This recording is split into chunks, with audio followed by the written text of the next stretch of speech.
আসসালামু আলাইকুম দর্শক, শুভেচ্ছা নিন। আপনাদের সবাইকে স্বাগত জানাচ্ছি। আমি কনক সারোয়ার। আজকের অনুষ্ঠানে দর্শক শিরোনাম দেখে বুঝতে পারছেন।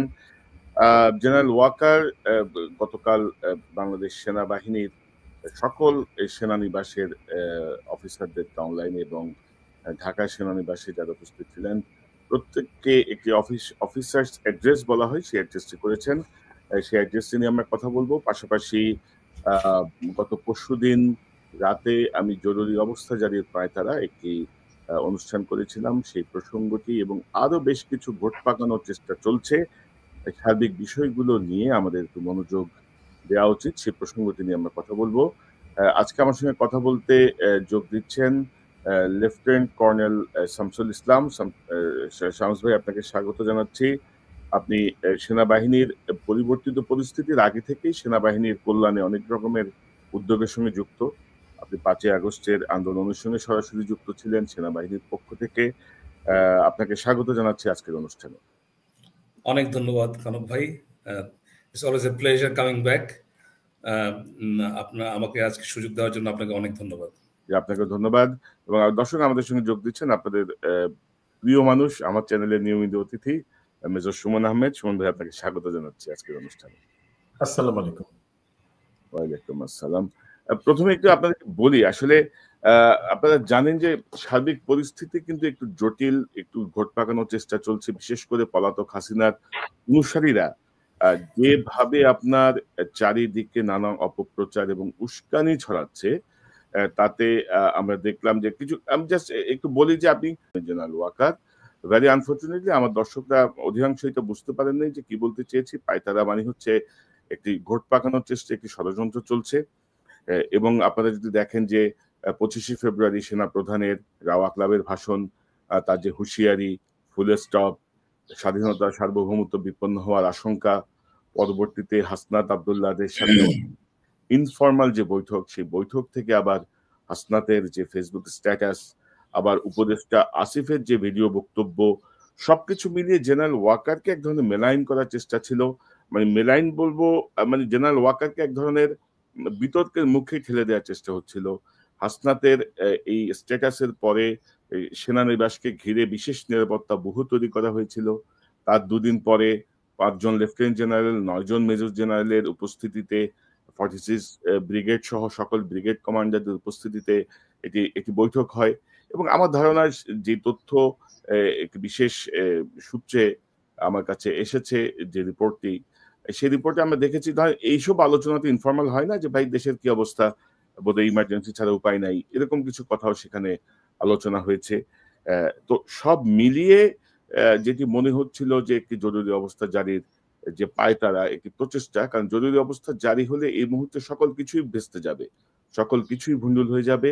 পাশাপাশি ডক্টর ইউনূসের যে চীন সফর, সেই চীন সফরকে কেন্দ্র করে আমাদের মনে হয়েছে একটি বিশেষ স্বার্থান্বেষী মহল সার্বিক পরিস্থিতিটাকে ঘোলাটে করে একটি ফায়দা লোটার চেষ্টা করছে, যার জন্য আসলে সতর্ক করা হয়েছিল সবাইকে। এটা এক ধরনের প্রিএমটিভ মুভ। এটা পৃথিবীর সব ক্ষেত্রে প্রচলিত। ঘূর্ণিঝড় আসার আগে যেমন সিগন্যাল দিতে হয়, না আসলে ভালো, যদি আসে তার আগে একটা পূর্বাভাস, সকলের প্রস্তুতি থাকা ভালো। এবং আপনারা সকলেই অবগত আছেন যে 111 যখন এসেছিল, তখন বিএনপির অনেক সিনিয়র লেভেলের নেতাই জানতো না যে 111টা কেমনে আসলো। তো আগে থেকেই জানানো ভালো। তবে ভেরি আনফর্চুনেটলি আওয়ামী লীগ তো গালাগালি করছে, ডিজিএফ এর বট বাহিনী কিন্তু সক্রিয়, আমি দেখলাম সুমন ভাই ব্যাপকভাবে সক্রিয়, ব্যাপকভাবে গালাগালি করতেছে আওয়ামী লীগের স্টাইলে, আওয়ামী লীগ আমলে যেমন দিত সেরকম কমেন্টস। পাশাপাশি বিএনপিরও কিছু হুক্কা হুয়া বাহিনী দেখলাম ঝাঁপাই করছে, হুক্কা হুয়া। তো এদের প্রত্যেককে আমি চিনি, প্রত্যেকের সম্পর্কে জানি, সে প্রসঙ্গে বিস্তারিত গেলাম না।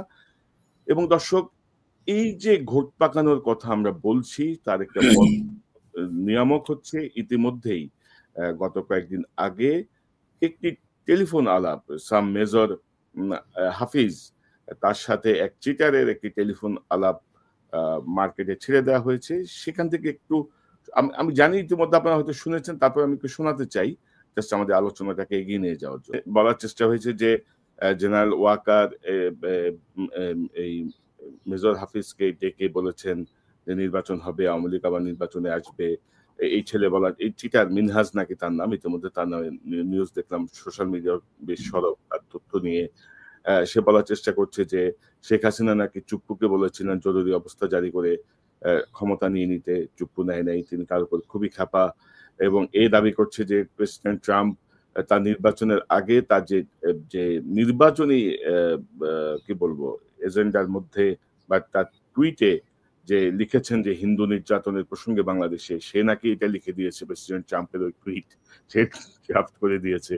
এখন নাকি পরিকল্পনা হচ্ছে যে ভারতের আমাদের প্রেসিডেন্ট চুপ্পুকে আমন্ত্রণ জানাবেন, এবং সে বলছে যখন প্রেসিডেন্ট ট্রাম্প ইন্ডিয়াতে থাকবে তখন যেন চুপ্পু সাহেব ইন্ডিয়াতে যান, তাইলে আমি প্রেসিডেন্টের ট্রাম্পের বহরে আমি থাকবো, আমি তখন একটা ভূমিকা রাখতে পারবো। অর্থাৎ দেখেন মানে নানা রকমের আনস্টেবিলিটি, এবং জেনারেল ওয়াকার, চুপ্পু সবকিছু মিলিয়ে আরেকটা উস্কানি এখানে চলছে। তো আমি প্রথমে যদি সুমন ভাই আপনাকে দিয়ে শুরু করি, এই যে জরুরি অবস্থা যদি পায় তারা, এই প্রসঙ্গটা আমি আপনার সঙ্গে চেক করছি, এর আগে আরো দুইজনের সঙ্গে আমি চেক করছি, ঢাকার দুই অফিসারের সঙ্গে, যে আসলে কি আলোচনা হয়েছে, কিভাবে হয়েছে। আপনার কাছ থেকে একটু শুনি, এই যে একটা ঘোট পাকানো হচ্ছে পরাজিত হাসিনাদের চেষ্টা, আপনি কিভাবে দেখেন, কি মনে করেন? আপনার সাউন্ড আনমিউট করতে হবে ভাই। জি, ধন্যবাদ।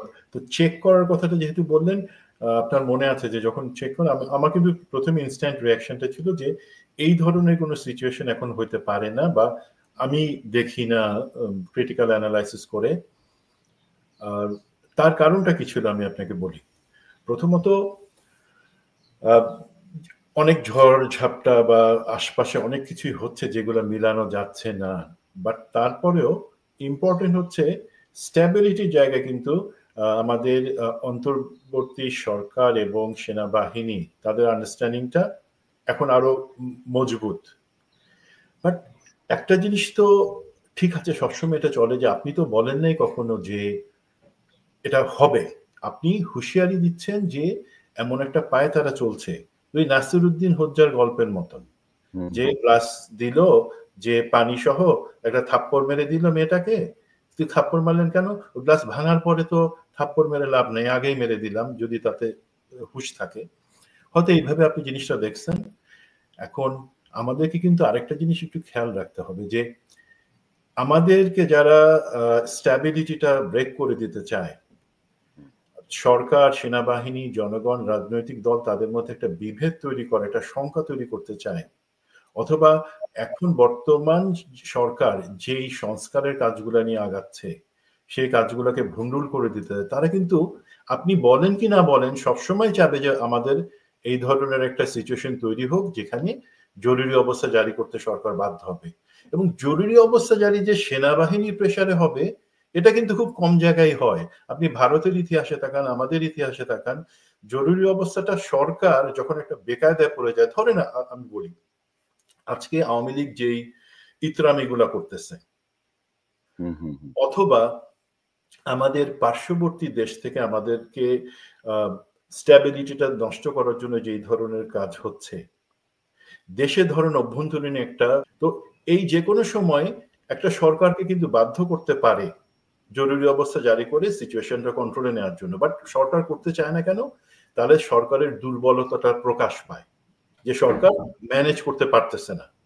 তো সেই হিসাবে আমি মনে করব একটা ওয়ার্নিং আপনি দেওয়ার চেষ্টা করছিলেন, সেটা হয়নি, এই ধরনের কিছু আমি আপাতত হচ্ছে না, সেটা আমরা বুঝি আলহামদুলিল্লাহ। বাট আমাদেরকে এই জায়গাগুলোতে একটু সতর্ক থাকতে হবে। একটা এক্সাম্পল আপনি দেখালেন যে এই যে মেজর হাফিজ এবং আরেকজন ধাপ্পাবাজের মধ্যে একটা কথোপকথন। আমি কিন্তু কনক ভাই, যেহেতু আমি সফটওয়্যার ইঞ্জিনিয়ার, আমি এটা অ্যানালাইসিস করে দেখেছি এবং আমি এটা ল্যাব টেস্ট করে দেখেছি, যে এবং ল্যাব টেস্টে পরিষ্কারভাবে আসছে 88% অথেন্টিসিটিতে এটা একটা আর্টিফিশিয়াল ইন্টেলিজেন্স দিয়ে তৈরি করা একটা অডিও। তো আমি ধরে নিতে পারি আপনি যে কথাটা বললেন, বর্তমান সরকার এবং সেনাপ্রধান জেনারেল ওয়াকারকে আরো বিতর্কিত করবার জন্য এটা একটা চেষ্টা মাত্র। এই চেষ্টাগুলো তারা চালাই যাবে এবং আমাদেরকেও সতর্ক থাকতে হবে যে যেন আমরা এই ফাঁদগুলোতে পা না দিই, এবং আমরা যেন জরুরি অবস্থা জারির মতন জায়গায় অথবা তার থেকেও খারাপ কিছুর জায়গায় না চলে যাই। এই ব্যাপারে আমার বক্তব্য এতটুকুই। না ওইটাই ধরেন, এবং আমি যেটা দেখলাম যে এটা নিয়ে হচ্ছে এটা সুমন জি আমি বলছিলাম যে আমার বক্তব্য এখানে আছে, কর্নেল শামসকে বলছি। আর একটা আমি একটু অ্যাড করতে পারি আপনাদের দুজনের জন্য, সেটা হচ্ছে কিন্তু এইখানে দেখেন আমরা অনেক সময় বলি ডিজিএফআই এনএসআই বাদ দিয়ে দাও, র্যাব বাদ দিয়ে দাও, গুম খুন এগুলোর সাথে জড়িত। পৃথিবীর কোন দেশে তাদের ন্যাশনাল সিকিউরিটি ইন্টেলিজেন্স বা গোয়েন্দা সংস্থাকে বাদ দেয় না? একটা অস্ত্র আছে, সেটা আপনি খারাপ লোকের হাতে যাতে না পড়ে সেটা নিশ্চিত করবেন। আওয়ামী লীগের মতন পশুর হাতে যাতে ডিজিএফআই বা আমাদের গোয়েন্দা সংস্থাগুলা ব্যবহৃত না হয়, অপব্যবহার না হয়, সেটা আমাদেরকে নিশ্চিত করতে হবে। এখন এই যে ধরনের তৎপরতাগুলো চলতেছে, বা আমাদের প্রতিবেশী ভারতের গোয়েন্দা বাহিনীর যে তৎপরতাগুলো চলতেছে, সেগুলো তো আমাদেরকে ঠেকাইতে হবে, আমাদেরকে তো কাউন্টার ইন্টেলিজেন্স দরকার হবে। সুতরাং এই স্বার্থেই আমি বলি যে আমাদেরকে অবশ্যই ডিজিএফআই দরকার হবে, পরিশুদ্ধ ডিজিএফআই, আমাদের এনএসআই দরকার হবে, এবং আমাদের গোয়েন্দা বাহিনীকে আরো তৎপর থাকতে হবে। আপনি পরবর্তীতে যে ওনার চিফের অ্যাড্রেসের কথা বলেন, সেখানে আমরা নিশ্চয়ই পরে যাব। সবকিছু মিলাই আমি অবশ্যই বলবো গুম খুন না, গুম খুনের প্রশ্ন আসবে না, কিন্তু আমাদের গোয়েন্দা সক্রিয় গোয়েন্দা বাহিনীর দরকার হবে।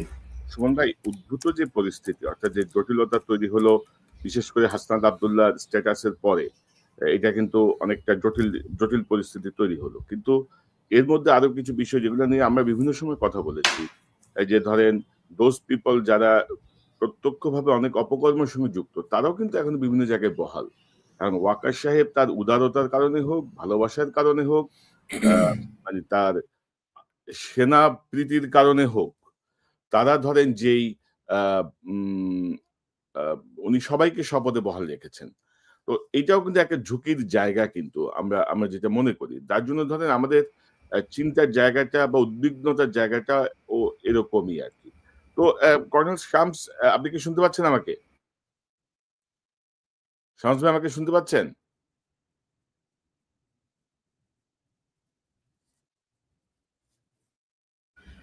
উনি মনে হয় ওনার নেটে ওনাকে হ্যাং দেখাচ্ছে। তাই তো দেখছি।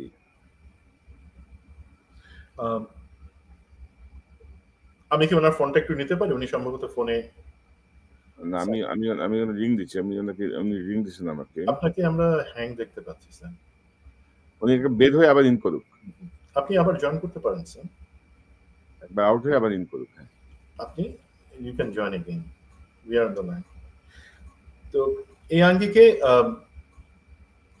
এবং সুমন ভাই, ডক্টর ইউনূসের চীন সফরটা কিন্তু আরেকটা বড় একটা কারণ এই অস্থিরতা। জি, এটা ভারত সবসময় চাবে। একটা জিনিস একটু খেয়াল করে দেখেন, আপনি যেই রিপোর্টটার, আপনি যে আগের অনুষ্ঠানের কথা বলছিলেন জরুরি, সেখানে কিন্তু আপনি একটা মিটিং এর কথা বলছিলেন এবং আপনি একটা রিপোর্ট দেখাইছিলেন। এখন সেই মিটিংটা অ্যাকচুয়ালি কিসের মিটিং ছিল আমি জানি, আমি সুতরাং আপনাকে বলি, সেটা কোনো আলাদা জরুরি মিটিং ছিল না যেখানে সেনাপ্রধান 5 জন লেফটেন্যান্ট জেনারেল, পিএসও, আর্মি হেডকোয়ার্টারের বিভিন্ন ডাইরেক্টরেটের প্রধান তাদের সাথে কথা বলেছেন। সেটা ছিল বস্তুত একটা রেগুলার মিটিং, যেটা প্রতি মাসে 2 বার হয় সেনা সদরে। বলা হয় ডিভিশনাল অপারেশনাল প্ল্যানকে ভেটিং করা বা আপডেট করা হয়। আমাদের যে অপারেশনাল প্ল্যানগুলো থাকে প্রতিটা ডিভিশনের দায়িত্বপূর্ণ এলাকাতে, সেগুলাকে অনুমোদন করা, যে নতুন করে প্ল্যান তৈরি হচ্ছে সেগুলো অনুমোদন করা। এবং সেটা সেই ধরনেরই একটা মিটিং ছিল যেখানে স্বাভাবিকভাবে তাদের উপস্থিত থাকার কথা, তারা উপস্থিত ছিলেন, এবং এইটা নিয়ে আলাদা কোনো মিটিং ছিল। ঘটনা হয়েছে কি, 2 যখন 4 মিলে যায় আর কি, চারিদিকে এরকম একটা ক্যাওটিক সিচুয়েশন, এর মধ্যে যারা এই রিপোর্টটা লিখছে, এবং আপনি যে রিপোর্টের উপর ভিত্তি করে যে একটা গোয়েন্দা প্রতিবেদনের, তারা এই সুযোগটা নিছে। এবং আমি মনে করি একটা শঙ্কার জায়গা কি, রিপোর্টের ভাষা এবং যে ফরম্যাট, সেটা কিন্তু আমাদের যে একটি নির্দিষ্ট গোয়েন্দা সংস্থার রিপোর্টের ভাষার সাথে মিলে যায়। তার মানে সেখানকার অবসরপ্রাপ্ত বা সেখানে এখনো চাকরি করছেন এমন কেউ হতে এই ভুয়া রিপোর্টটা তৈরি করে ছেড়ে দিছিল। সেটা আমার একটা শঙ্কার জায়গা। না, আবার এমনও হইতে পারে যে তারা একটা পাবলিক ওপিনিয়ন দেখতে চাইছে, যে জরুরি অবস্থা দিলে কি হয়, পাবলিক কি বলে। আপনি কি লিটমাস টেস্টের কথা বলতেছেন? লিটমাস টেস্ট, যাতে পাবলিক ওপিনিয়নটা কি আসে, হয় না এরকম মাঝখানে তো এরকম বিভিন্ন সিচুয়েশন হচ্ছে না, আমরা এই টেস্ট করতে গিয়ে তো সব থেকে বিপদে পড়বার কথা আসলে বর্তমান সরকার এবং জেনারেল ওয়াকারের রেপুটেশন। হয়তো আমি জানি না তার অনুমতি নিয়ে করা হয়েছিল কিনা, বাট হ্যাঁ সেটা সম্ভাবনা আমি উড়াই দিব না। But colonel Shams is back.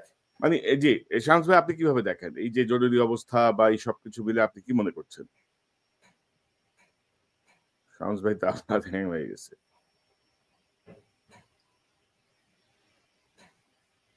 Colonel Shams শুনতে পাচ্ছেন? আচ্ছা, সম্ভবত ওনার উনি জয়েন করবেন, আমরা আচ্ছা আমরা কন্টিনিউ করি।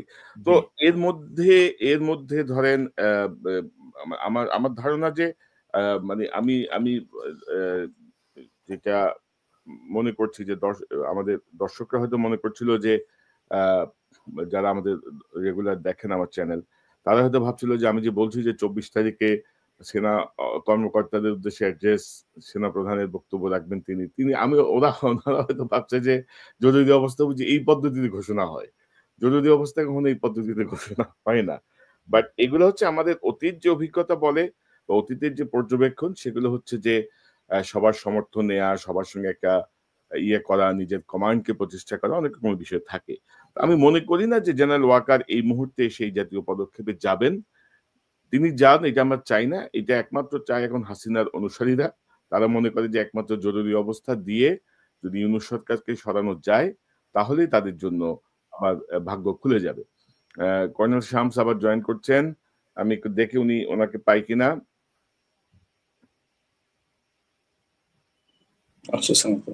শুনতে পাচ্ছেন?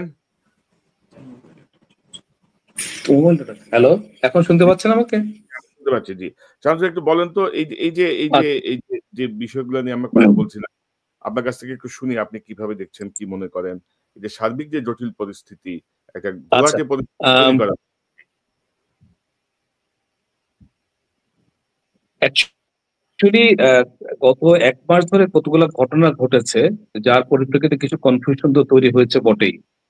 তার মধ্যে আপনার মনে আছে যে 25 তারিখ, যেটা আপনি অলরেডি বলেছেন, 25 তারিখের রাওয়াতে সেনাপ্রধান যে কথাগুলো বললেন, ওনার কথাগুলো খুব হার্শ ছিল, ওনার বডি ল্যাঙ্গুয়েজটা টাফ ছিল। সেখান থেকে কিন্তু এই যে কনফিউশন গুলা বা একটা ব্যাকলেস তো হয়েছেই। তার পরবর্তীতে আমরা দেখলাম যে জাতিসংঘের যে রিপোর্টটা আসলো, এই রিপোর্টটা কিছুদিনের মধ্যেই আর্মি হেডকোয়ার্টার্স থেকে একটা রেসপন্স গেল। জাতিসংঘের যে রেসিডেন্ট, বাংলাদেশের যে রেসিডেন্ট অফিস আছে, সেই অফিসে একটা রেসপন্স গেল। তো সেটাও আমরা এটা সাধারণত সরাসরি আর্মি হেডকোয়ার্টার্স থেকে এই ধরনের রেসপন্সটা যাওয়া দরকার ছিল না, বা এটা আমরা এখনো জানি না অ্যাকচুয়ালি এটা কি গভর্নমেন্ট এন্ডোর্স করেছেন কিনা। বাট আমরা দেখলাম যে এই চিঠির কোনো কপি ইভেন এভরিতেও যায় না। সো তার পরবর্তীতে কিন্তু অনেক অনেক কথাবার্তা হয়েছে, lot of negative discussion about যে আর্মিরা ঠিক করলো কিনা। দেয়ার আফটার আমরা দেখলাম যে আরেকটা জিনিস হলো, জাতিসংঘের যে human right commissioner mister Volker Turk, উনি একটা কথা বললেন যে গত বছর এপ্রিলে যে গত বছর জুলাইতে যে গণ আন্দোলনটা হয়েছিল, তখন দে ওয়ার্ন বাংলাদেশ আর্মি যে তারা যেন মানুষের এগেনস্টে না যায়, আদারওয়াইজ তাদের জাতিসংঘ পার্টিসিপেশনটা কোশ্চেনেবল হয়ে যেতে পারে। তো এই ব্যাপারেও আমরা আর্মি হেডকোয়ার্টার্স থেকে একটা কুইক রেসপন্স দেখলাম, যে বলা হলো যে না, এই ধরনের কোনো কমিউনিকেশন আমাদের সাথে হয় নাই, সরকারের সাথে হয়েছে কিনা আমরা জানি না। আমার কাছে যেটা মনে হয়েছে, all this were not required actually. মানে আপনি যেরকম বললেন, সুমন যেটা বললো যে অনেক এখন ডিস্টেবিলাইজিং অপারেশন চলতেই থাকবে, আওয়ামী লীগ করবে, আমাদের পার্শ্ববর্তী দেশ করবে, বিকজ ডক্টর ইউনূস সরকারকে দুর্বল করা বা যা দুর্বল দেখানোটা খুব ইম্পর্টেন্ট। তো এই ক্ষেত্রে আমাদের সবাইকে রেসপন্সিবল হতে হবে। And most importantly, Army is a very important stakeholder here. এবং আর্মি চিফ অন্য যে কোনো সময়ের চেয়ে এই সময় ওনার পজিশনটা অনেক vulnerable as well as powerful. So he has to understand his power, how he's going to use it properly. At the same time, উনি এমন কিছু বলার ঠিক হবে না যেটাতে অনেক কনফিউশন তৈরি করে। যাই হোক, সো এই সমস্তগুলা দিয়ে একটা প্রচন্ড একটা আমাদের সেনাপ্রধানের এগেইনস্টে অনেক ধরনের নেগেটিভ একটা চলছিল। তার মধ্যে যেটা হলো সেটা হচ্ছে যে দুই ছাত্র নেতাদের সাথে ওনার যে মিটিংটা, যেটা আসাদ আব্দুল্লাহ এটা সে ফেসবুক স্ট্যাটাস দিয়ে বলে দিল, তারপরে তো এটা নিয়ে অনেক ধরনের চর্চা হলো। অ্যান্ড তো তো যেটা এই পরিপ্রেক্ষিতে যে একটা ইভেন একটা থ্রেট আসলো যে সেনানিবাসের দিকে কোনো একটা মার্চ হইতে পারে, এবং তখন সেনানিবাসের নিরাপত্তা বৃদ্ধি করা হইলো। এবং তারপরে আমরা শুনলাম যে আপনিও যেটা শেয়ার করেছিলেন যে সেনা অফিসারদের সাথে সেনাপ্রধান মিট করছেন। তো আমার পার্সোনাল টেক হইলো যে গতকালের যে ইয়েটা হলো, দিস ওয়াজ ইনফ্যাক্ট সেনাপ্রধান মাঝে মধ্যেই অফিসারদের সাথে কথা বলেন, is in a way it is routine. কিন্তু এবার এটার ইম্পর্টেন্সটা বেড়ে গেছে, বিকজ যেটা বলেছিলাম গত এক মাসে যে কনফিউশন গুলো তৈরি হয়েছে, এই কনফিউশন একটা ইম্প্যাক্ট কিন্তু আর্মি অফিসারদের মধ্যেও পড়ে, যে what is the take of এটা পরিপ্রেক্ষিতে সেনাপ্রধানের আসলে বক্তব্যটা কি, আমরা কি বিশ্বাস করব কি বিশ্বাস করব না। সো সেনাপ্রধান সেটাই করেছেন, উনি একটা অ্যাড্রেস করেছেন, এবং I feel that the address was very responsible, it was good rather. আমি মনে করি যে সেনাপ্রধান যা বলেছেন দিস আর অল গুড। উনি সবাইকে ধৈর্য ধারণ করতে বলেছেন, প্রভোকেশনে যেন তারা সোয়ে না হয় সেটা বলেছেন, এবং in a way he said clearly যে we have a big responsibility, we have to make sure that there is stability in the country.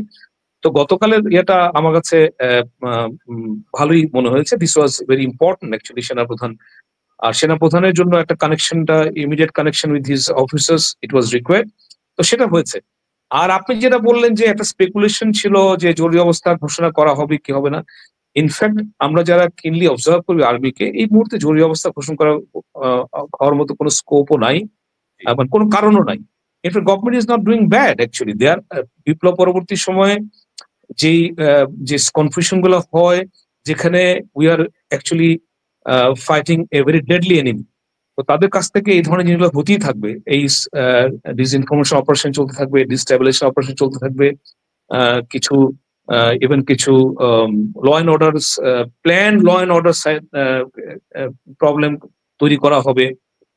But আমরা যেটা নিয়ে আমরা আসলে একটু চিন্তা করা উচিত যে গভর্নমেন্ট এবং সেনাবাহিনীর মধ্যে যেন কোনো ডিভিশন না থাকে, কোনো ডিফারেন্স না থাকে, এবং এটা খুব ইম্পর্টেন্ট। এটার জন্য ডক্টর ইউনূসের দায়িত্ব আছে, এবং আমি মনে করি সেনাপ্রধানের দায়িত্ব আছে, এবং সেনাপ্রধানের আশেপাশে ওনার যারা ক্লোজ কনফিডেন্ট আছেন তাদেরও দায়িত্ব আছে। আরেকটা জিনিস আমি এখানে বলতে চাই, আমার কাছে একটা জিনিস মনে হচ্ছে যে গোয়েন্দা সংস্থাগুলোর উপরে প্রপার গাইডেন্স আছে কিনা সরকারের, সেটা ব্যাপারে আমার ব্যক্তিগতভাবে আমি মনে করি যে আরো ভালো গাইডেন্স থাকা দরকার। বিকজ ব্যক্তিগত আলাপচারিতায় আমার কাছে যেটা মনে হয়েছে with some of the intelligence officers, that they are not getting proper guidance from the government as to what they are supposed to do. এটা কিন্তু খুব dangerous. In a way DGFI বলেন, এনএসআই বলেন, এই গোয়েন্দা সংস্থাগুলো কিন্তু সরকারের একটা under command, they are not under the army headquarters. So সরকারের প্রপার কন্ট্রোল অ্যান্ড গাইডেন্স এই সংস্থাগুলোর উপর দরকার। আর এটা খুব এই জন্য দরকার যে এই গোয়েন্দা সংস্থাগুলো গত বিপ্লবের পর তাদের নিজেদের মধ্যেও কিন্তু অনেক মিসগিভিং তৈরি হয়েছে, অনেক ফিয়ার তৈরি হয়েছে, একটা তৈরি হয়েছে। সো এই সময় তাদেরকে একটু প্রপার গাইডেন্স দেওয়া, প্যাটিং করা, ঠিক আছে, এটা ইম্পর্টেন্ট। আদারওয়াইজ যদি প্রপার কন্ট্রোল না থাকে, গাইডেন্স না থাকে, they might feel that they are not being valued. এবং এই সময়ে এই সমস্ত গোয়েন্দা সংস্থা যদি প্রপারলি তাদের সক্ষমতার পুরাটা যদি তারা ইউজ করতে না পারে পজিটিভলি, আমি বলছি না যে গোয়েন্দা সংস্থা আগে যেভাবে কাজ করে সেভাবে করুক, বাট ক্লাসিক যে গোয়েন্দা অপারেশন গুলা করা দরকার, যে কাজগুলো করা দরকার, এটা অবশ্যই করতে হবে। এই ক্ষেত্রে সরকার, গোয়েন্দা সংস্থা এবং সেনাবাহিনী বা সশস্ত্র বাহিনীর ভেরি ভেরি ক্লোজ একটা relationship is very important till such time আমাদের ইলেকশনটা হয়। আর অবশ্যই উই অল অফ আস যারা দায়িত্বে আছেন তারা সবাইকে কিন্তু কেয়ারফুল হইতে হবে যে every action or every word is important. আমি আপনি টক শোতে বললাম, না হয় আমরা কিছু গালি শুনবো, বাট সেনাপ্রধানের লেভেল থেকে, সরকার প্রধান লেভেল থেকে বা উপদেষ্টাদের লেভেল থেকে একটা কথার কিন্তু অনেক কনোটেশন হয়ে যায়। তো all of us, all of them will have to be responsible. এটাই কনক ভাই, এই ব্যাপারে আমার পেক।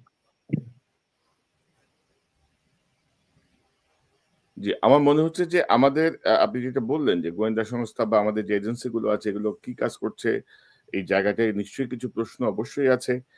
এবং আমার তো মনে হয় যে এনটিএমসি বা বিভিন্ন যে আমরা যে ডিজিএফআই যে বিভিন্ন প্রস্তুতির কথা শুনতাম, আমি গতকাল আমার ভিডিওটা দেখে আমি দেখলাম যে দে অল আর অ্যাক্টিভ। এবং আমি এই জায়গায় সেনাবাহিনীর ঊর্ধ্বতনদের মনোযোগ আকর্ষণ করব। হাসিনার আমলের বট কমেন্টস যদি এখনো চলে এগুলা খুবই দুঃখজনক হবে, কারণ হাসিনা বহু চেষ্টা করছে, ঠেকাইতে পারে না। এইসব বট কমেন্টস আমরা গণিও না, পাত্তাও দেই না, কিন্তু তারপরও কেন রাষ্ট্রীয় সম্পদের অপচয় হবে, তাই না? আপনি তো কমেন্টস অনুযায়ী টাকা দিচ্ছেন। আরেকটা বিষয় হচ্ছে আপনি যেটি বলছিলেন যে এই গোয়েন্দা সংস্থার আমি মনে করি যে 11 তারিখ হাসনাতের সঙ্গে সেনাপ্রধানের ইনফর্মাল যে বৈঠক, সেই বৈঠকের বক্তব্য হাসনাত 20 তারিখে যখন এটি তার ফেসবুকে স্ট্যাটাস দিল, তার সেই কাছাকাছি সময়ে উপদেষ্টা আসিফ মাহমুদের হঠাৎ করে একটি ভিডিও বক্তব্য, এই সবকিছু মিলিয়ে আমার মনে হয় যে তদন্ত করে দেখা খুব প্রয়োজন যে এখানে কোনো সিন্ডিকেটেড এফোর্ট ছিল কিনা, যে এরকম একটা ঘটনার মাধ্যমে আমরা একটা পরিস্থিতি তৈরি করব যে সেনাপ্রধান বলছেন যে রিফাইন্ড আর্মি আসবে, রিফাইন্ড আওয়ামী লীগ আসবে, আবার এই সেনাপ্রধান ডক্টর ইউনূসকে চিফ করতে চান নাই। তো এরকম কিছু প্রভোকেটিভ কথা বা এরকম কিছু বিষয় সামনে এনে কোনো সিচুয়েশন তৈরি করা হয়েছিল কিনা, আমার মনে হয় যে এটা নিশ্চয়ই ইনভেস্টিগেট করে দেখা দরকার। কনক ভাই, এখানে একটা জিনিস একটু আমি বলি, এখানে একটু মিস ইনফরমেশন ডিসইনফরমেশনের খেলাটাও কিন্তু ভালো মতো খেলা হয়। কারা খেলে, কাদের স্বার্থে খেলে, সেটাও আমাদেরকে একটু দেখতে হবে। আমি মনে আছে আমরা যখন বিক্রম মিস্ত্রি ভারতীয় পররাষ্ট্র সচিব যখন আমাদের বাংলাদেশে আসলেন, পররাষ্ট্র দপ্তরের সাথে কথা বললেন, প্রফেসর ইউনূসের সাথে কথা বললেন, এবং পরবর্তীতে ওনারা বিকালবেলায় সেনা প্রধানের সাথে একটা সৌজন্য সাক্ষাৎ করেন। যদি সেটা নিয়ে একটা প্রোগ্রাম আমরা কথা বলছিলাম, তাই না? এবং সেখানে আমরা পরিষ্কারভাবে বলছিলাম যে সেনা প্রধান কেন কথা বললেন এবং কি কথা হয়েছে সেটা কেন প্রেস ব্রিফিং এ পরে আসে নাই পররাষ্ট্র। এখন দেখেন, পরে আমি খোঁজ নিয়ে যেটা জানি এবং সেটা ফ্যাক্ট, মানে আমি তো ধরেন কাউকে খুশি করার জন্য বলতে পারি, আরেকটা হতে পারে সত্যি যেটা সেটা আমরা বের করে বলতে পারি। তো সত্যির দিকটা আমি বলি, সেটা হচ্ছে তারা যখন বিক্রম মিস্ত্রি এবং তার ডেলিগেশন যখন চলে যাচ্ছে, তারা দেখলো যে 45 থেকে 48 মিনিট ডিলে হবে তাদের ফ্লাইট। তখন তারা পররাষ্ট্র দপ্তরে যোগাযোগ করে জানায় যে আমাদের ফ্লাইট তো ডিলে হবে, আমরা ক্যান্টনমেন্টে সেনা প্রধানের বাসার কাছাকাছি আছি, আমাদের পক্ষে কি সম্ভব হবে তার সাথে একটা মিটিং করা বা দেখা করা, সৌজন্য সাক্ষাৎ?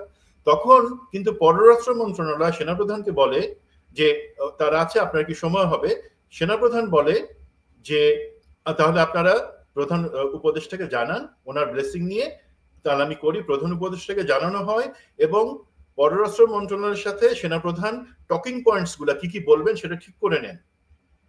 দেখেন, এই জিনিসটা কিন্তু পররাষ্ট্র মন্ত্রণালয় যদি সেদিন তাদের ব্রিফিং এ বা পরদিন সকালে ক্লিয়ার করে দিত, তাহলে কিন্তু এই মিস ইনফরমেশনের কারণে এই সন্দেহ, অবিশ্বাস, কারণ ভারত কি করলো দেখেন, তারা কিন্তু সন্ধ্যার মধ্যে নিউজটা ছেড়ে দিল এবং সেনাপ্রধানের সাথে ভারতীয় সেনাপ্রধানের কথা হয় বা এই ধরনের কথাগুলো দেখেন প্রতিটা কিন্তু ভারতের দিক থেকে আসে। কেন আসে?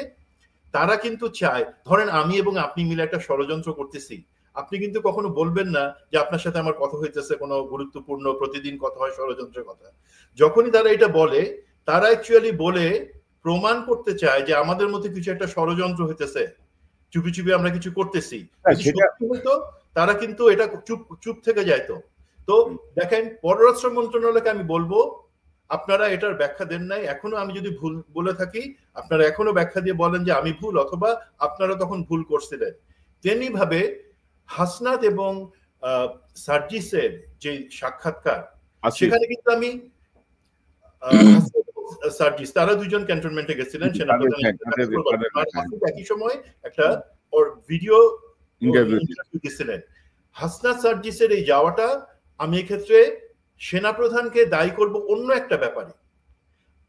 স্যার জেনারেল ওয়াকার, আপনি কিসের জন্য এই ছাত্র, তারা যখন আন্দোলনের বীর সেনানী ছিল বা ছাত্র নেতা ছিল, তারা আপনার কাছে নাকি প্রতি সপ্তাহে 1-2 দিন অফিসে গিয়ে দেখা করছে, বাসায় বসে চা খাইছে। আমি স্যার চাকরি করছি 23 বছর, আমার তো কোনোদিন সেনাপ্রধানের অফিসের সামনে দিয়ে হাঁটার সুযোগ হয় নাই, বাসায় যাওয়া তো দূরের কথা।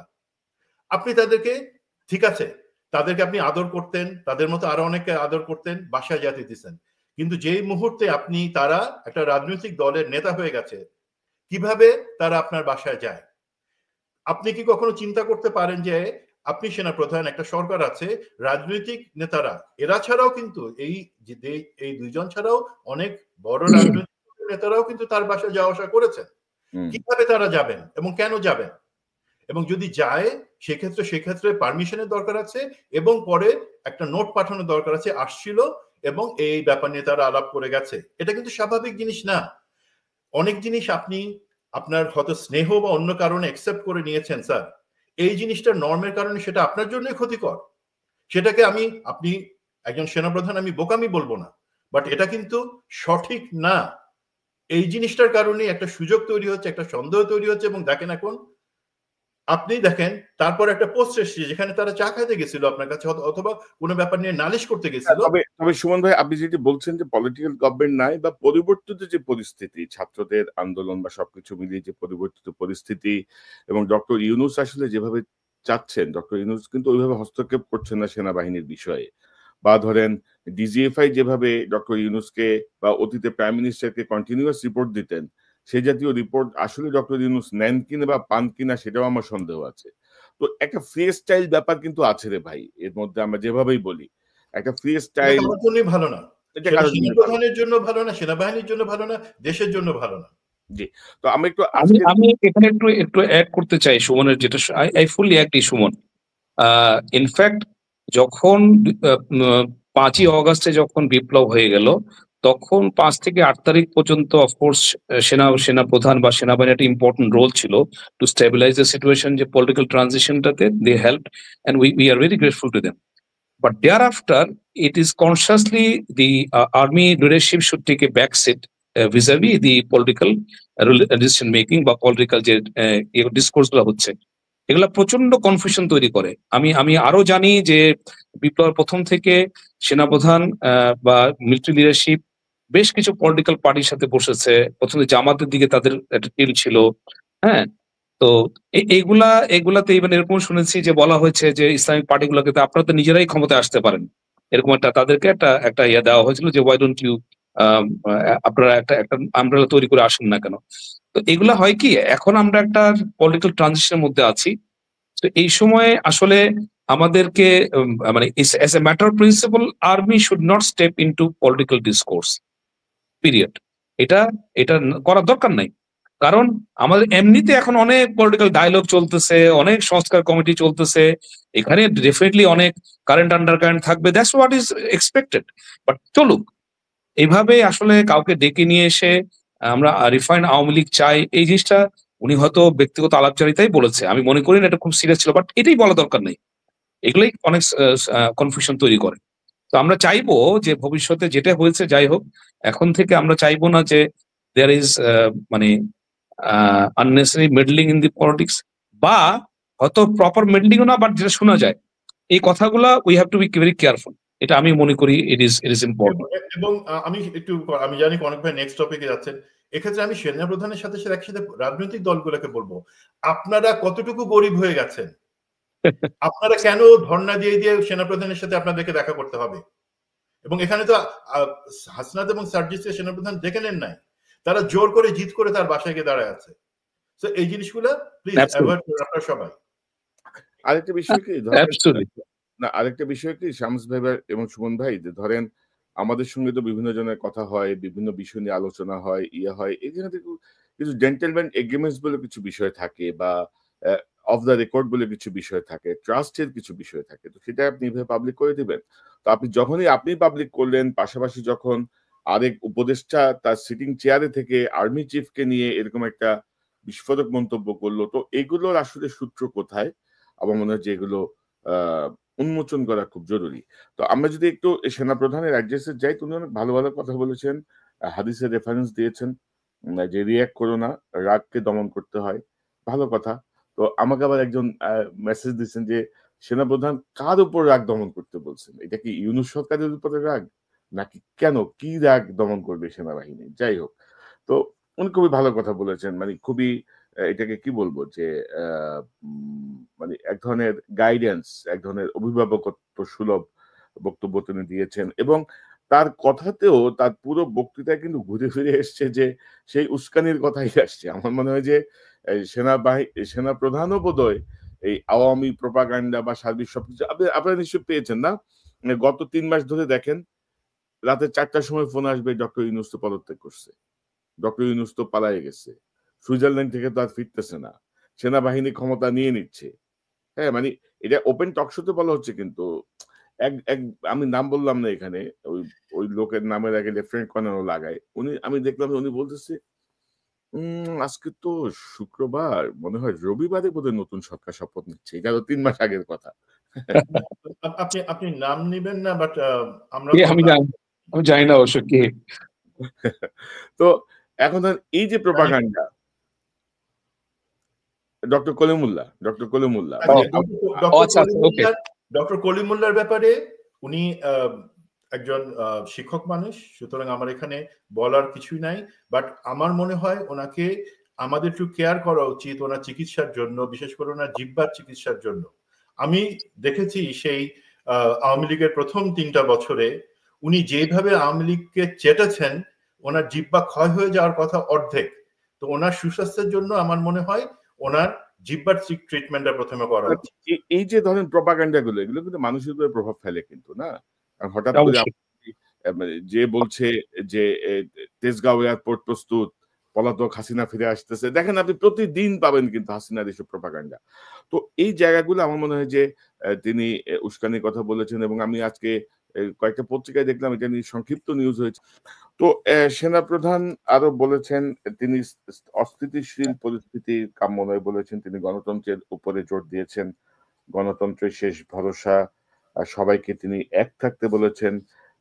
তিনি বলেছেন যে সেনাবাহিনীর ইতিহাসের আমরা সবাই মিলে এই সময়কে সেনাবাহিনীর ইতিহাসে সবচেয়ে উজ্জ্বল সময় বানাবো, শুধু সৎ থেকেও আর সুবিচার করো।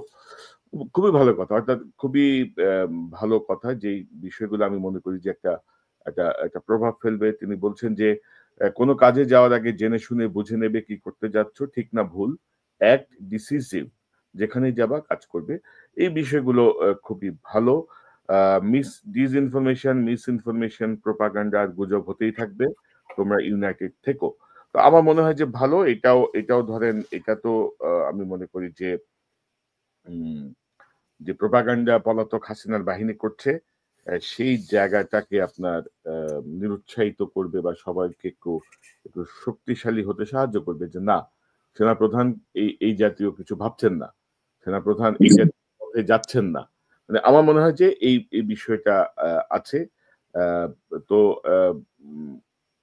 সুমন ভাই, আপনি যদি সামান্য কিছু যদি অ্যাড করতে চান।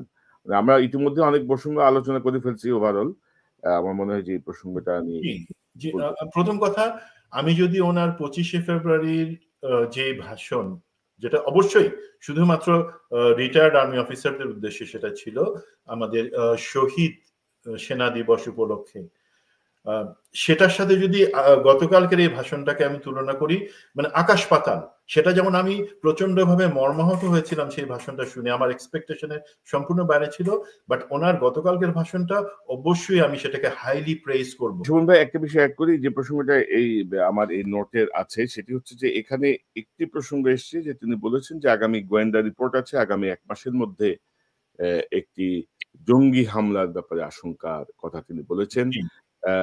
তিনি ইসলামিস্ট যে ইসলামিস্ট উত্থানের ব্যাপারে সতর্ক করেছেন, বাট তিনি জঙ্গি হামলার কথা বলেছেন। বাট ইন্ডিয়ান একটা পত্রিকা দেখলাম এটাকে বলছে ইসলামিক জঙ্গিদের কোনো হামলার কথা বলা হচ্ছে। তো গোয়েন্দা সংস্থার যদি এরকম কোনো রিপোর্ট থাকে, সেটাকে এভাবে পাবলিক করা ঠিক হলো, বা এই ব্যাপারটা আপনি কি মনে করেন, বা এই প্রসঙ্গটা কেন আসলো? এটা কোনো আমারও ইনফ্যাক্ট টকিং পয়েন্টে 3টা পয়েন্টের একটাতে এটা আছে, এটা আমি টাচ আপন করব। তো এখন উনি যে অবস্থায় ভাষণটা দিয়েছেন, বেসিক্যালি কিন্তু ডেপ্লয়েড ট্রুপস, ওনার ভাষণের অডিয়েন্স কিন্তু বেসিক্যালি ছিল আমাদের সেনাবাহিনীর যে বিশাল একটা অংশ, এই ইন এইড অফ সিভিল পাওয়ারে ডিপ্লয়েড আছে কোন অবস্থায়, যেখানে একটা রাজনৈতিক পরিবর্তন হয়ে গেছে, আন্দোলন হয়েছে, বিপ্লব হয়েছে, যেখানে পুলিশ কাজ করতেছে না, প্রশাসনের ধীরগতি আছে এবং বিভিন্ন ধরনের কনফিউশন আছে, তার মধ্যে তারা কিন্তু মাঠে ডিপ্লয়েড সেনাবাহিনীর একটা বড় অংশ। এই দেখেন সেই ডিপ্লয়েড সেনাবাহিনীর কি অবস্থা। তারা কি এই যে সামনে ঈদ আছে, কয়জন ঈদ করতে পারবে, রোজা রাখতেছে, কয়জন সেহরির সময় ঠিক মতো খাওয়ার সুযোগ পাইতেছে, বা ইফতারির সময় ক্যাম্পে ফেরত এসে খাইতে পারতেছে, নাকি রাস্তায় দাঁড়াই বা গাড়িতে বসে একটু পানি নিয়ে রোজা ভাঙতেছে।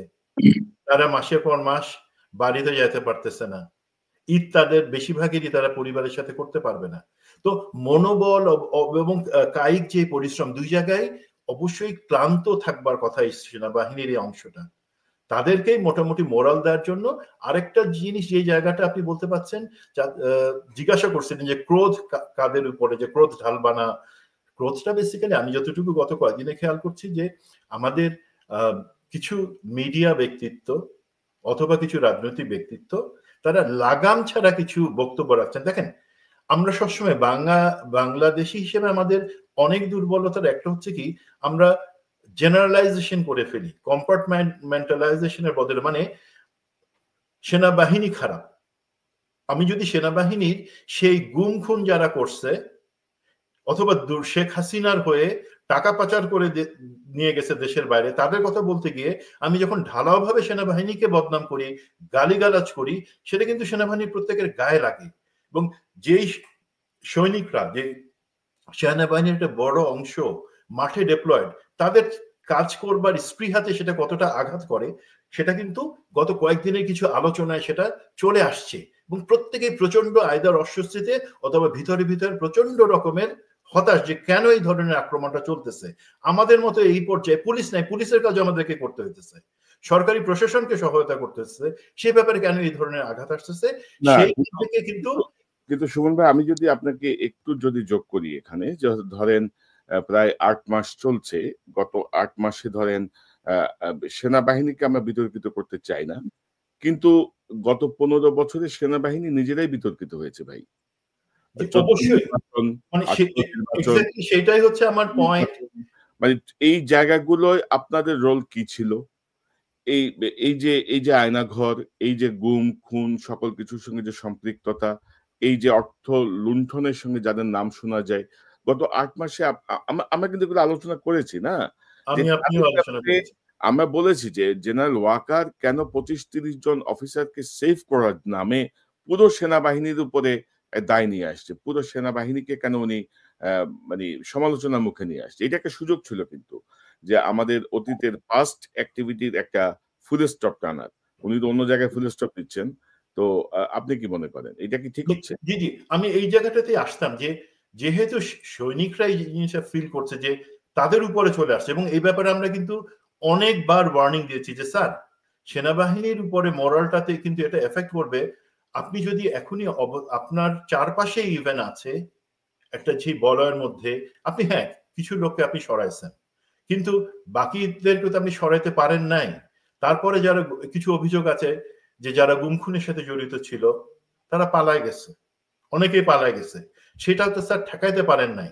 সুতরাং একদিকে যেমন এটা স্বাভাবিক যে সৈনিকরা তারা চাচ্ছে না, তারা বিরক্ত হচ্ছে যে তাদের উপরে ঢালাও ভাবে আসতেছে যেখানে তারা কোনো অন্যায় করে নাই, তেমনি ভাই কিছু লোক তো অন্যায় করছে।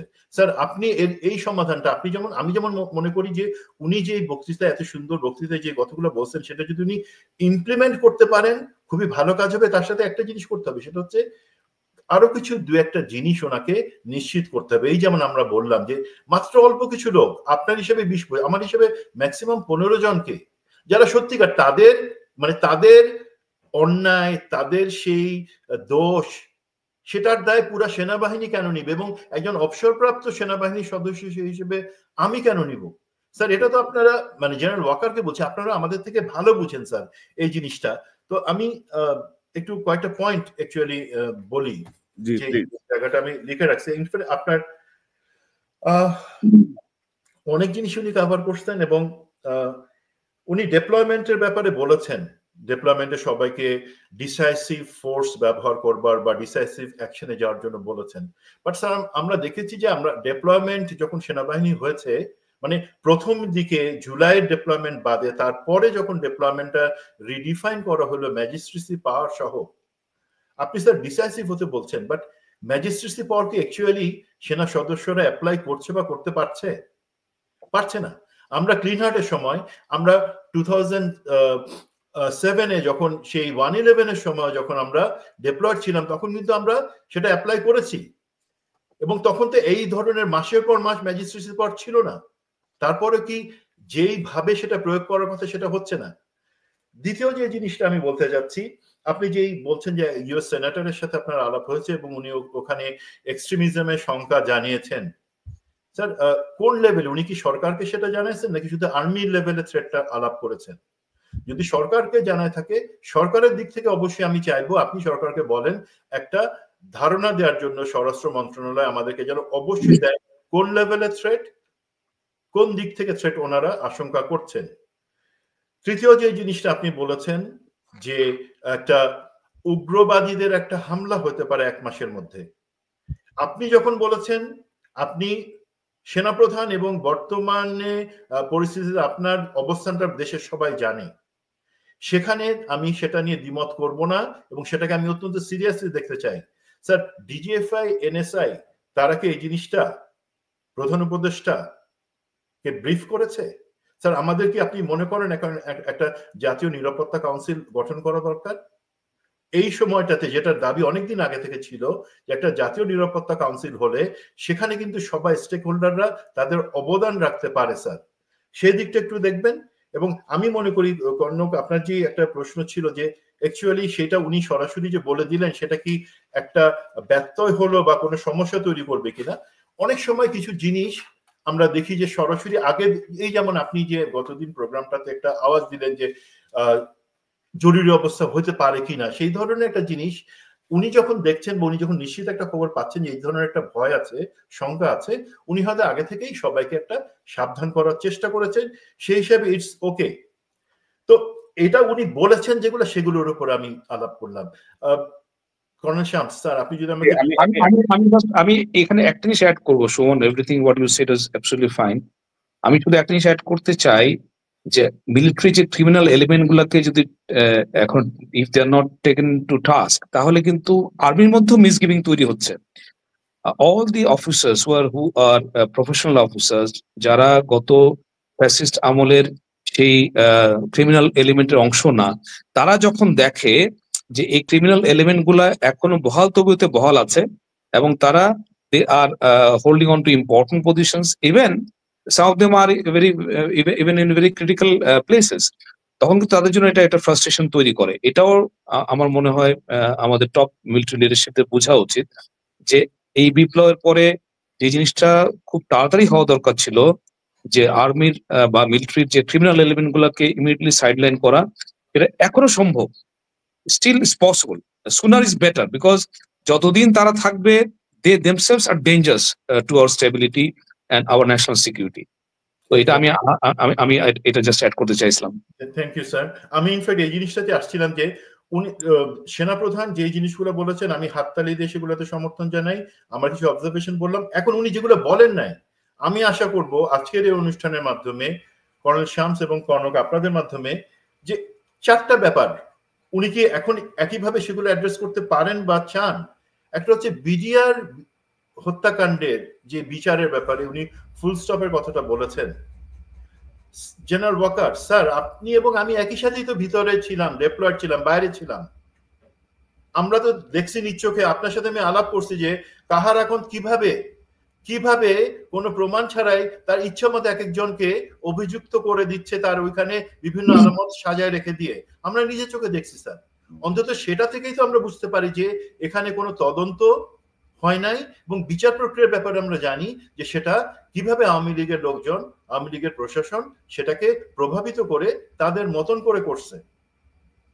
রাজনৈতিক কোনো লোককে আনা হয়নি যাদের কথা আমরা জানি বিচারের আওতায়, তদন্তের আওতায়। এখন সেইটুকু সুযোগটা দেন স্যার। কমিশনের কাছে যে আপনারা টার্মস অফ রেফারেন্স দিয়েছেন সেটাতে একটু সংশোধনী আনেন স্যার, প্লিজ, এটা আপনার কাছে অনুরোধ থাকলো।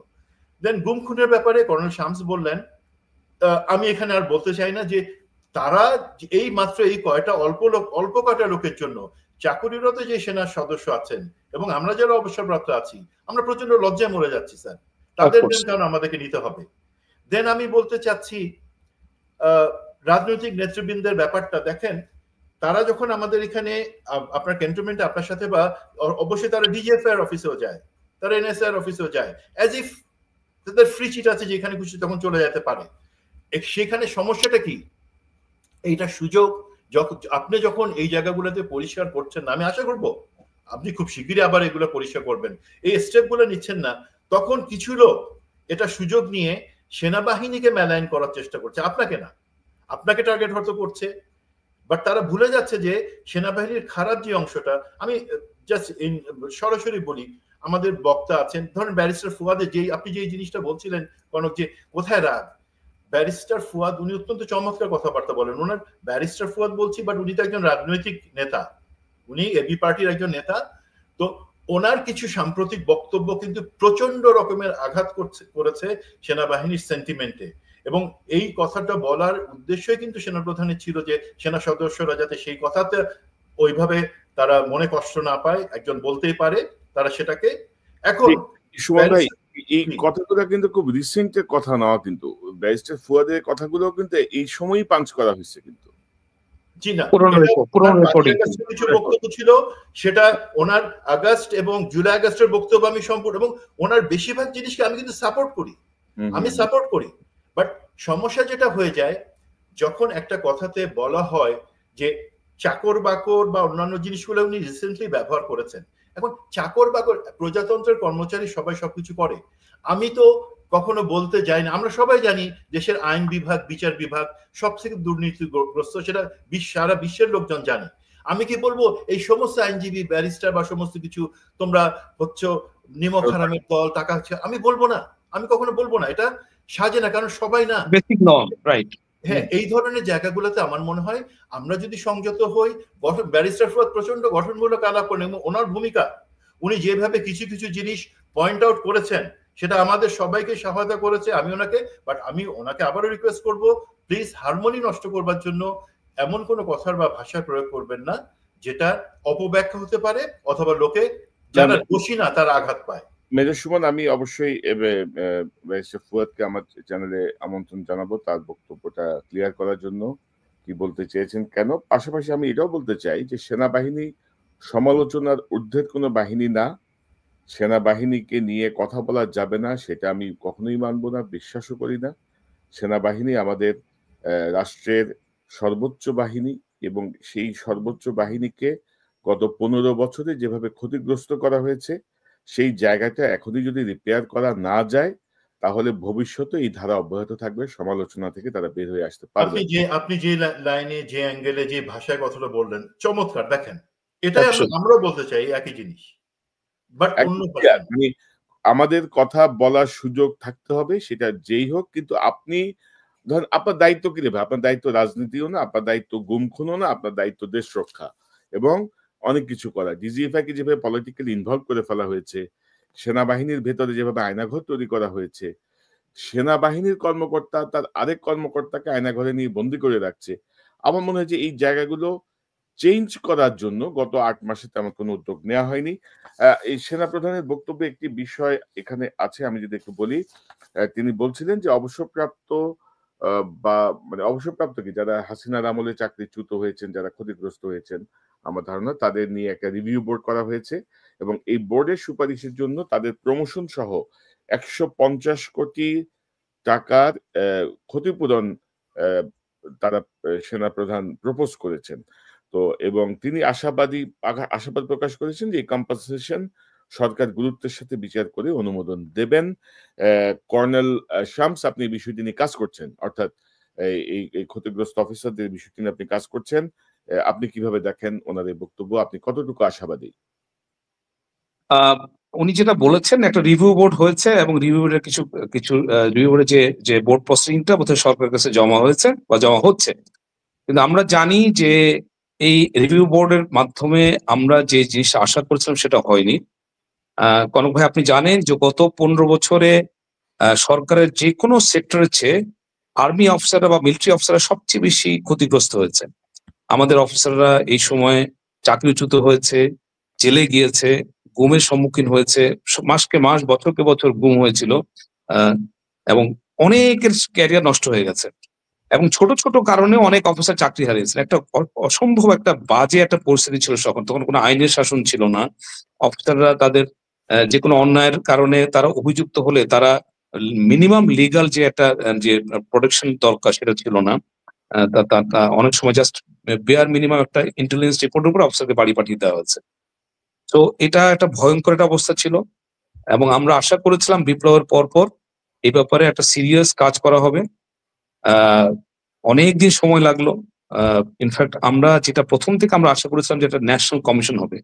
এটা এই কারণ যে যেই বাহিনীগুলা আমাদের সাথে যে অবিচারগুলা করেছে সেই বাহিনীর মধ্যে খুব একটা পরিবর্তন হয় নাই।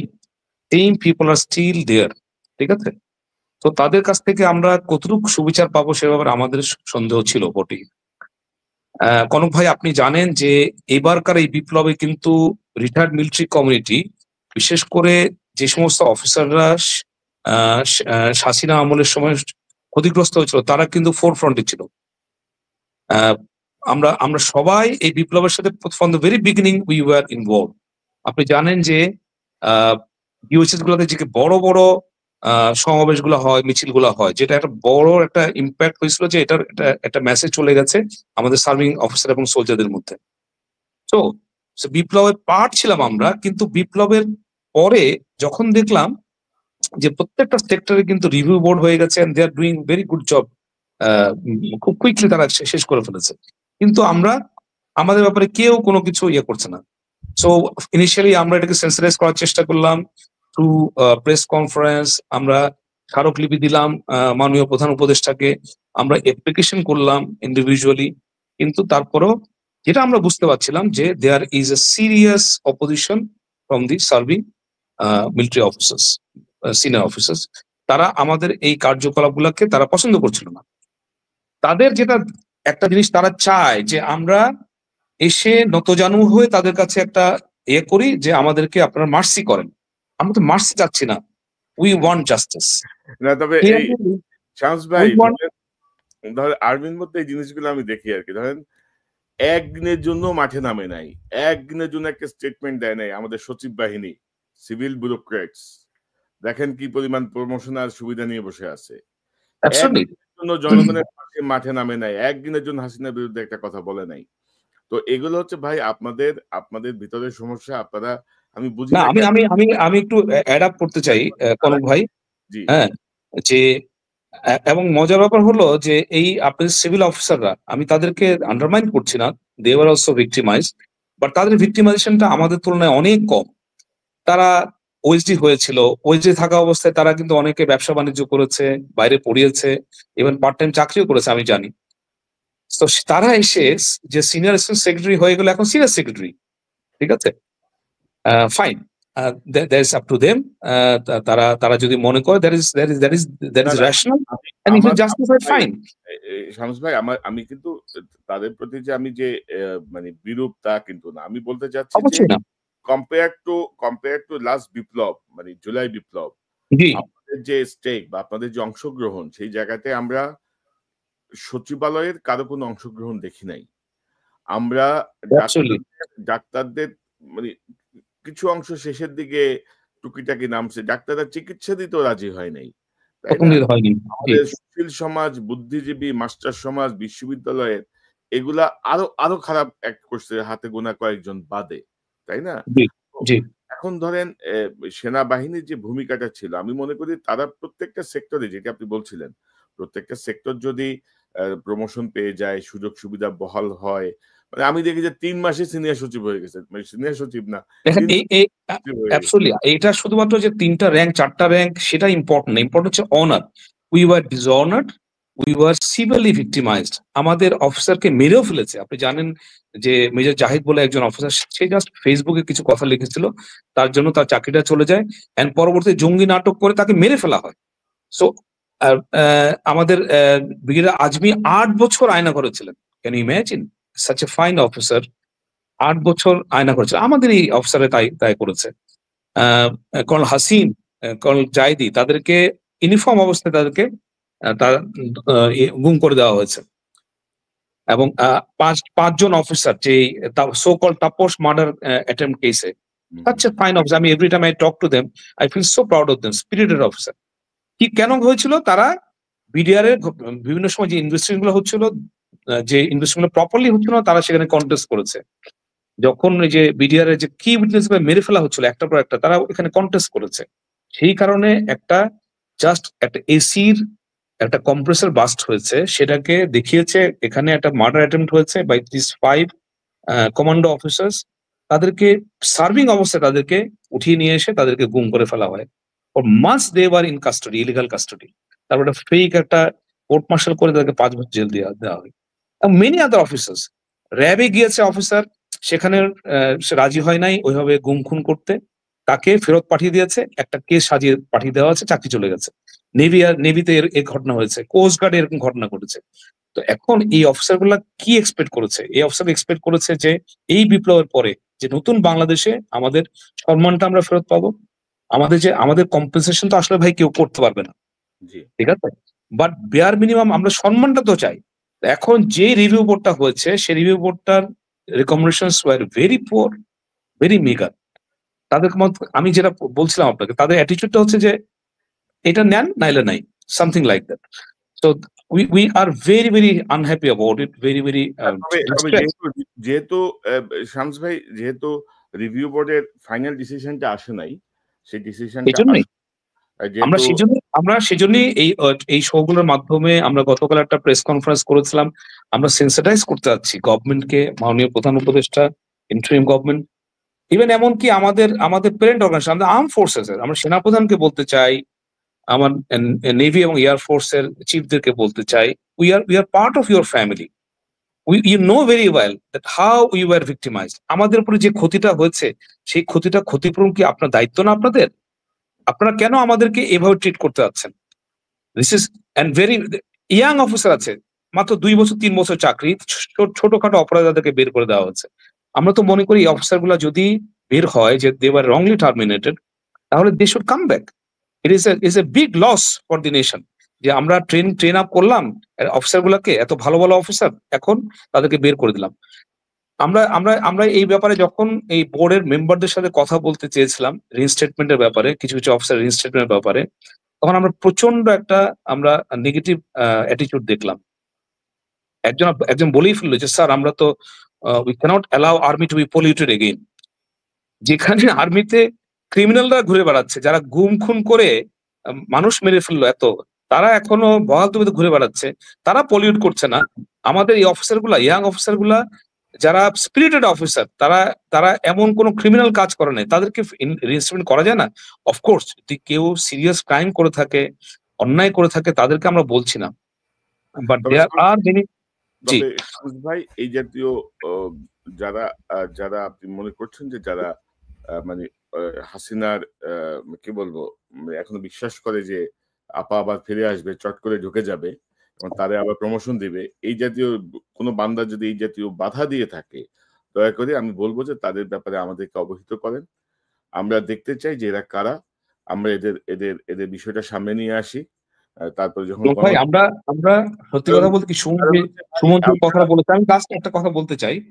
সুমন যে কথাটা বলেছে, আমরা উই আর মিলিটারি অফিসার্স, আমরা কিন্তু মিলিটারি সার্ভিসদের প্রতি সিরিয়াস ক্রিটিসিজম, এটা আমাদেরকে আহত করে। আমরা we feel uncomfortable about it. So আমরাও চাই না যে আমরা এমন কিছু কথা বলি যেটা আমাদের প্যারেন্ট অর্গানাইজেশন সিরিয়াস করে, বাট আমরা চাই তাদের কাছ থেকে এমপ্যাথি, কনসিডারেশন, ঠিক আছে? And we again many of না শামস ভাই, এখানে সিম্প্যাথি এমপ্যাথির কিছু নাই। আপনারা অন্যায় প্রতিকার চাচ্ছেন, অন্যায় হয়েছে, জি জি অফ কোর্স চাচ্ছেন, এখানে তার সিম্প্যাথি বা সিম্প্যাথির মধ্যে পার্থক্য আছে ভাই। এমপ্যাথিটা হচ্ছে তার ভিতরের এই ফিলটা তার ফিল করার দরকার নাই, তার সিম্প্যাথি দরকার নাই, মানে এমপ্যাথির দরকার নাই ভাই। আমি আমার ন্যায় বিচার চাই, দ্যাটস ইট। আমার বিচার চাই, আমি এখনো মনে করি ইট ইজ পসিবল এই বোর্ডটা রিভিউ করা যেতে পারে, I would মানে রিকোয়েস্ট দি অথরিটি যে আপনারা এরকম একটা এমন একটা বোর্ড করেন না, একটা রিকমেন্ডেশন দেন না যেটা উইল বি কোশ্চেন এবং যেটা will lose is credibility very from the very gate গো। হ্যাঁ, এবং সব অফিসার যারাই ক্ষতিগ্রস্ত হয়েছে সবাইকে শেষ করি, এটা আমরা উইল ওয়েট। হুলস্থুল করে 160 জন বা 63 জনকে করে বাকিদেরকে বাদ দিয়ে দিলাম, এটা ঠিক না। সবাইকে ইয়ে করা হোক। আমরা এই রিভিউ বোর্ড বা একটা ফাইনাল ডিসিশন আসুক ডক্টর ইউনূস তাদের কাছে সাবমিট হয়েছে, দেখে কি ফলাফল আসে নিশ্চয়ই এগুলো নিয়ে আমরা পরবর্তী সময় আপনাদের কথা বলবো। আপনাদেরকে ধন্যবাদ। আমার মনে হয় যে আমরা একটু অনেক গুরুত্বপূর্ণ বিষয় নিয়ে আলোচনা করলাম। ডক্টর ইউনূসের এই চীন সফরটা হয়ে গেলে আমার মনে হয় যে অনেকের ওই যে চোখের মুখে চুন পড়বে এবং এই জাতীয় প্রোপাগান্ডা, এই যে এই হয়ে গেল ওই হয়ে গেল, এগুলো বোধহয় আমার মনে হয় যেন একটু কিছুটা নিয়ন্ত্রিত হবে আশা করি আর কি। তবে আমরা আমাদের দেশে গণতন্ত্র ফেরত যেতে চাই। আমরা চাই যে জনগণের ভোটাধিকার প্রতিষ্ঠিত হোক। তবে এই ভোটাধিকারের আগে আমরা চাই যে যতটুকু সংস্কার প্রয়োজন ততটুকু সংস্কার হোক। তারপরে একটি সার্বজনীন নির্বাচনের মাধ্যমে জনগণ যাকে চায় তার ক্ষমতায়ন আমরা চাই। বাট সেনাবাহিনী জেনারেল ওয়াকারকে কিন্তু আমি একটি সাক্ষাৎকার দেওয়ার জন্য অনুরোধ করছি। আমি জানি না উনি শেষ পর্যন্ত রাখবেন কিনা, বাট আমরা চাই যে অনেক বিষয় নিয়ে কথা হোক। কথা হলে আসলে বিতর্কের অবসান ঘটে, মানুষের মধ্যে অনেক বিষয় ক্লিয়ার হয়। আপনি যদি কথা না বলেন, আপনি যদি চুপ করে বসে থাকেন, তাহলে কিন্তু মানুষ তার মতো করে স্পেকুলেট করে, চিন্তা করে, ভাবনা করে, আর এর মধ্যে পরাজিত হাসিনার অনুসারীরা নানা রকমের তথ্য মাথার মধ্যে ইনপুট দেয়, নানা রকমের বিশৃঙ্খলাতে চেষ্টা করে। আশা করি এই বিষয়গুলো, এই অনুষ্ঠানটি যারা দেখছেন তারা গুরুত্বের সাথে এই বিষয়গুলো গ্রহণ করবেন।